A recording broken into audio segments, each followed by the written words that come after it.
In this video, I'll show you how to buy and sell crypto on MEXC P2P Trading step by step.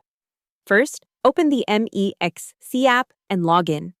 On the home screen, tap P2P Trading or go to Buy Crypto, then P2P.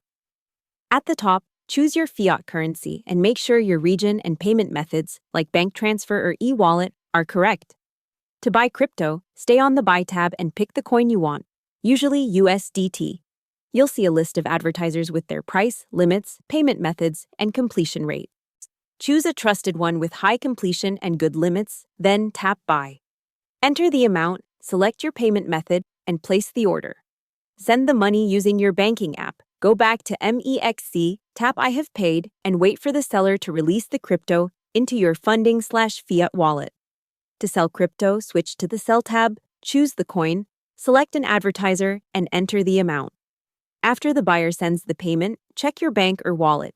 Then tap Release to send the crypto from MEXC's escrow. Hope the tutorial was helpful. Subscribe to my channel and see you in the next video.